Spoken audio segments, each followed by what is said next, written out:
Assalamualaikum warahmatullahi wabarakatuh.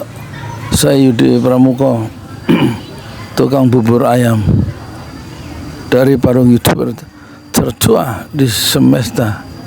Alhamdulillah, wassalatu wassalamu ala rasulillah. Meskipun saya tukang bubur ayam, tapi saya ingin memberikan satu sumbangan sedikit ya terhadap pembentukan partai yang nanti insya Allah akan dibangun oleh Anies Baswedan dan kawan-kawannya.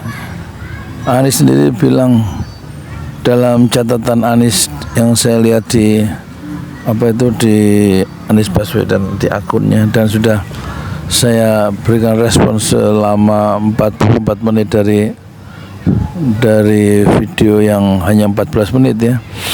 Itu jelas di situ Anies Baswedan mempertanyakan apakah partai-partai yang sekarang itu tidak disandera. Semua partai yang ada disandera oleh kekuasaan ya, karena memang kasus-kasus dari tokoh-tokohnya itu yang membuat mereka itu tidak berkutik dan harus mengikuti ya sang penguasa ya. Jadi nggak mungkin kira-kira Anies itu masuk ke partai yang ada, dan tampaknya memang satu-satunya pilihan adalah membangun partai sendiri, dan tampaknya itu satu jalan yang asolah, jalan yang genuine, jalan yang asli yang ditempuh oleh Anies Baswedan untuk membangkitkan harapan-harapan perubahan bagi masyarakat luas saat kepemimpinan nasional itu direbut, dan memang harus direbut dalam konteks Indonesia harus melalui partai dan tidak bisa kecuali melalui partai. Pakai calon independen tentu tidak mungkin ya, jalan malah berlikus. Jalan satu-satu jalan yang shortcut yang betul-betul cepat dan mudah dilakukan adalah membangun partai. Kemampuan untuk ke sana saya kira Anies Baswedan sudah punya pengalaman ya di dalam perpolitikan nasional. Tentu tidak seperti Partai Nasional Indonesia yang kemudian setelah pemimpin-pemimpinnya ditangkap, kemudian tokoh dari PNI itu membubarkan partai, tapi Hatta kemudian membangun PNI yang artinya bukan Partai Nasional Indonesia tapi Pendidikan Nasional Indonesia, dan pendidikan itulah yang betul-betul ditekankan oleh Hatta, sehingga ketika satu pemimpinnya itu dikerangkeng, ditangkap oleh Belanda, maka lapisan berikutnya bisa menggantikan karena betul-betul sudah ada lapisan kepemimpinan yang disiapkan lewat pendidikan dan dengan karakter yang kuatnya. Dan tampaknya corak dari anggota-anggota partai atau lapisan pemimpin dari partai yang dibentuk oleh Anies Baswedan tampaknya kira-kira ya mengikuti pola yang sudah pernah dirintis oleh Muhammad Hatta ya, yang kemudian menjadi wakil presiden dan mengundurkan diri sebagai wakil presiden pada tanggal 1 Desember 1956.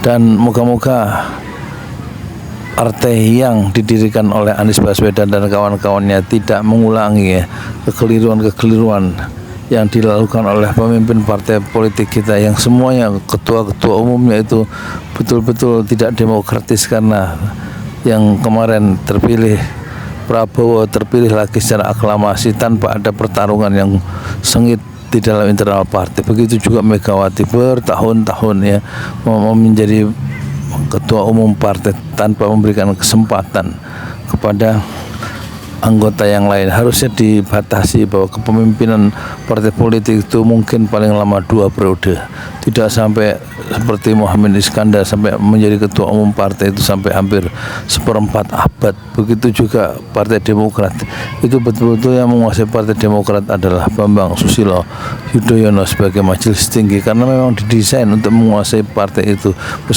meskipun ketua umumnya ada yaitu anaknya sendiri AHY.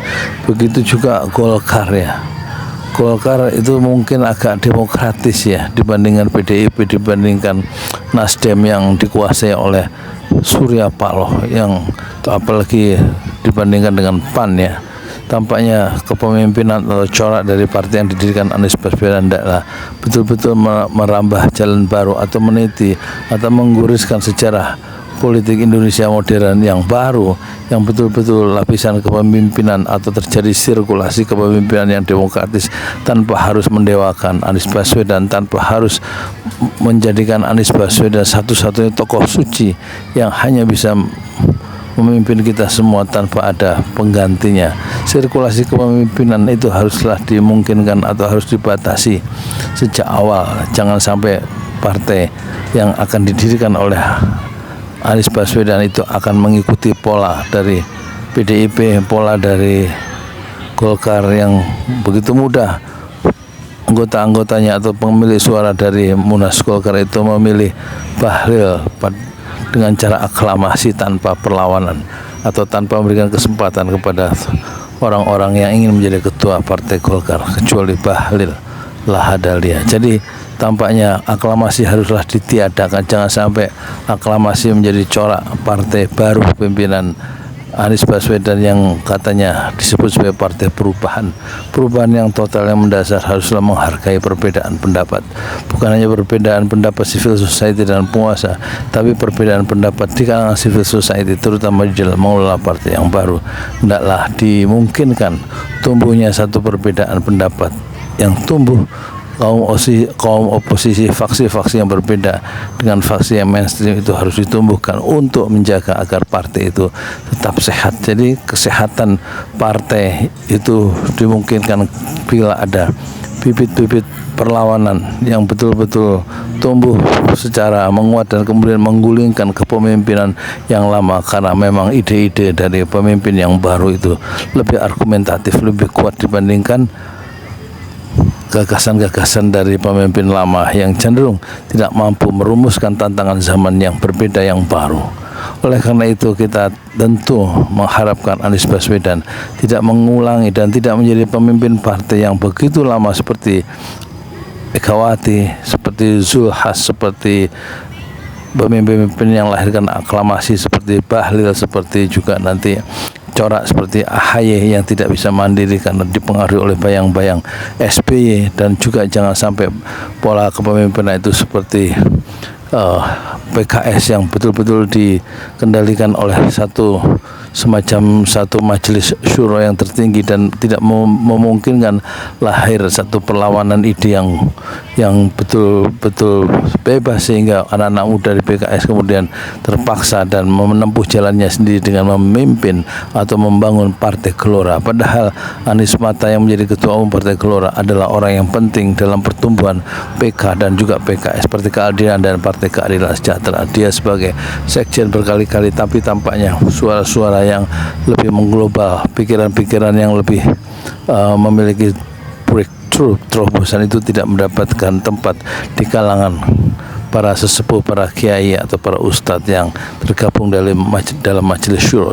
Saya kira sudah benar ketika Anies Baswedan itu tidak ingin menjadi partai anggota PKS, tidak ingin menjadi partai dari PDIP, karena dia tahu semua partai dalam era sekarang itu tersandera. Oleh karena itu kekeliruan atau rumusan masalah yang sudah dikuasai oleh Anies Baswedan itu tidak mengiringi masalah dari partai-partai yang ada sekarang di zaman reformasi itu, tidak sampai ya menjadi catatan atau menjadi kekeliruan yang diteruskan oleh Partai Perubahan di bawah kepemimpinan Anies Baswedan. Moga-moga ini bisa mengingatkan kita semua bahwa partai yang digagas oleh Anies Baswedan bukan saja akan disambut secara luas oleh hati-hati yang terbuka dari seluruh masyarakat Indonesia, tapi juga dimungkinkan satu exit, cara keluar yang demokratis, sehingga partai itu tidak menjadi obscurate, menjadi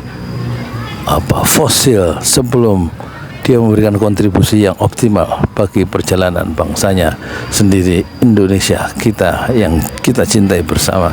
Saya Yudi Pramuko, tukang bubur ayam dari Parung, YouTuber tertua di semesta. Fasbir sabran jamila, bersabarlah dengan kesabaran yang indah. Assalamualaikum warahmatullahi wabarakatuh. Saya berada di depan Masjid Al-Madinah di komplek rumah sakit Rumah Sehat Terpadu Dompet Duafa, Kemang, Parung, Bogor. di jalan Allah. Ini Masjid Enam Syuhada lagi dikunjungi sama Ketua Hilmi. Modal awalnya berapa Pak Yudi Pramuko? 750.000. 750.000 rupiah aja. Jadi ini 500 jutaan nih barang. Sekarang udah habis 310. Masya Allah, tuh udah pakai keramik, plafonnya tinggal granit tuh kayak marmer tuh. Masya Allah nih, sampai juga kita ke sini. Masjid Enam Syuhada, ngapa namanya Masjid Enam Syuhada, Ya, Pak Yudi? kita mau mendokumentasikan perjuangan dakwah nama anak muda pengawal Habib Rizik Syihab itu Masya Allah. yang dibunuh sama orang jahat di kilometer 50. Kilometer 50 ya. Itu kan simbol memperjuangkan dakwah itu kita harus memberikan segalanya untuk Islam kan ya. Untuk Masya dakwah Islam. Allah. Dan nama anak muda itulah yang sudah memberikan segalanya untuk Islam. Masya Allah. Apa nanti nama pemuda itu ada juga di sini mungkin diterangkan? Mungkin namanya 6 syuhada. 6 syuhada ya. itu, 6 syuhada dipasang di sini, 6 syuhada.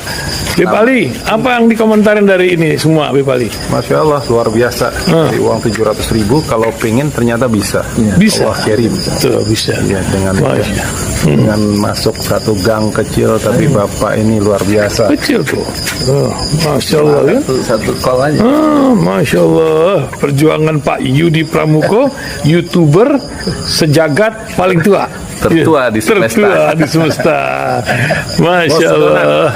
Tukang donat. Tukang donat. Tukang donat dari Paru. Ini saya laporkan dari lapangan ini, langsung dari Masjid Enam Syuhada. Masya Allah. Dan ini dia. Dalam lihat lah.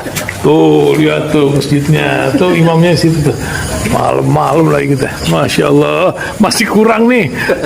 Atapnya katanya transfer aja. Masjid Enam Syuhada sebentar lagi selesai. Dinding lubang angin sebagian sudah terpasang, lantai 2 dan kemudian plafon termasuk lantai bukan keramik, granit 150 dus bersama tiang-tiang yang ada 16 setinggi 4,5 meter. Kemudian finishing terakhir adalah tangga menjebol atap ya, lantai pertama untuk masuk ke lantai 2. Inilah Masjid Enam Syuhada. 2,5 tahun lalu dimulai pada 2 Agustus hari Senin 2021. Tinggal sedikit lagi insya Allah, dan lantainya dari keramik, bukan keramik, granit sudah diresmikan lantai pertama. Nanti lantai kedua lewat sini tangganya jebol untuk masuk ke lantai 2. Inilah Masjid Enam Syuhada yang sangat megah karena dari bahan-bahan pilihan, kualitas nomor 1.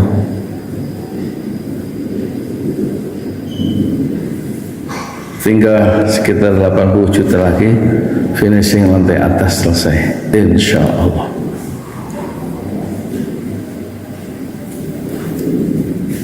Ya, inilah Masjid Enam Syuhada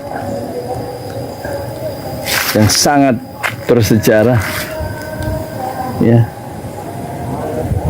dalam sejarah dakwah Indonesia modern, insya Allah, karena ini dibangun dalam konteks kezaliman rejim penguasa yang sudah membunuh 6 santri dari front Laskar Front Pembela Islam, dan kita abadikan pengorbanan dan perjuangan dakwah mereka sehingga kita sebut namanya Masjid Enam Syuhada. Mereka mengawal perjalanan dakwah gurunya Habib Rizik Syihab, dan mereka dicegat oleh orang-orang jahat di kilometer 50. Saya Yudi Pramuko, tukang donat dari Parung Super, tertua di semesta fasmir sabrun jamila, bersabarlah dengan kesabaran yang indah. Assalamualaikum warahmatullahi wabarakatuh.